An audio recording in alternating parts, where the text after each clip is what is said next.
Stock మార్కెట్లో investment అనేది ఎంత రిస్క్తో కూడుకున్న విషయం. ఈ వీడియో కేవలం ఎడ్యుకేషన్ పర్పస్ కోసం మాత్రమే చిత్రీకరించడం జరిగింది. ఎటువంటి బై అండ్ సెల్ రికమెండేషన్ గురించి కాదనమాట. ఇది మార్కెట్ అయిపోగా నేను చేసినటువంటి ట్రేడ్స్ని, నా ఎక్స్పీరియన్స్ని మీతో షేర్ చేసుకోవడం మాత్రమే ఈ వీడియో అప్లోడ్ చేయడం జరిగింది. ఎటువంటి బై అండ్ సెల్ రికమెండేషన్ గురించి కాదనమాట. మనం కంటెంట్లోకి వెళ్ళిపోదాం.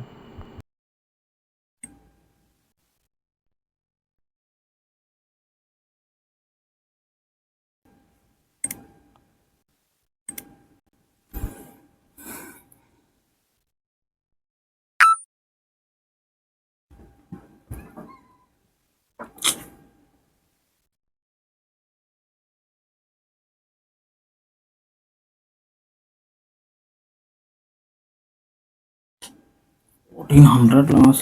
అమ్మ ఏంటి నిఫ్టీ ఎంత దారుణంగా ఇచ్చింది. రిలీఫ్ రాలే అక్కడ. ఓయ్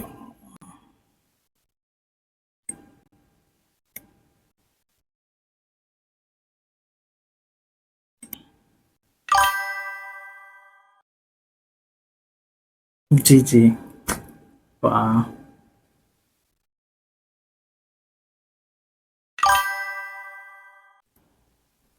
అండి, ముందుగా మార్కెట్ మిత్రులందరూ కూడా నమస్తే అండి. ఈరోజు నేను 4 ట్రేడ్లు అయితే తీసుకోవడం జరిగిందనమాట. సో ఓవర్ ట్రేడింగ్, కరెక్ట్గా చెప్పాలంటే ఓవర్ ట్రేడ్.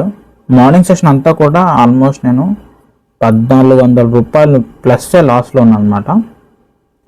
ఈవినింగ్ నాకు ఒకరు కాల్ ఇచ్చారనమాట వెబ్సైట్ నుంచి. సో వాళ్ళని ఒకసారి చూద్దాం, వాళ్ళు ఏం చెప్తారు ఏంటని తీసుకున్నాను అనమాట. వాళ్ళు కాల్ ఇస్తే సో నాకు ప్రాఫిట్ అయితే వచ్చిందనమాట. అది ఆఫ్ రికార్డ్ జరిగింది. సో టోటల్ ఈరోజు డే ఎండ్కి నేను చూపిస్తాను ఎందుకు రావాలి.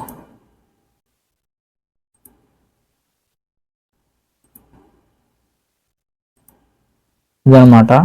యాక్చువల్లీ ఇది నేను ఫస్ట్ తీసుకొని నెస్లీ $250 లాస్. ఇది నాకు వెబ్సైట్ వాళ్ళు ఇచ్చిన కార్ అనమాట. $2,057 ప్రాఫిట్. తర్వాత నేను తీసుకున్నది ఇది $1,700 లాస్ వచ్చింది. తర్వాత 539 మార్నింగ్ సెషన్ తీసుకున్నాను, ఆ ప్రాఫిట్ అనమాట. సో ఈ విధంగా అయితే ఈరోజు total end of the day 611కి ప్రాఫిట్తో ఎగ్జిట్ చేస్తున్నాను. బట్ రిస్క్ తీసుకున్నాను యాక్చువల్లీ. సర్లే ఈరోజు తీసుకున్నాను అనుకుని ఇంకా నేను రిస్క్ తీసుకుని చేశాను అనమాట. బట్ మీ హ్యావ్ ఇట్స్ ఓకే. వీడియోకి ఇంత ఫ్రెండ్స్, ఈరోజు డే ఎండ్కి నేను 600 ప్రాఫిట్లో క్లోజ్ చేశాను. Let's hope for the best. Next రేపు ఎక్స్పైరీస్ ఉన్నాయి. సో కొంచెం బెటర్ ప్రాఫిట్స్ వచ్చే ఛాన్స్ అయితే ఉంది. చూద్దాం ఏంటనేది. Let's hope for the best guys. Bye, take care, bye.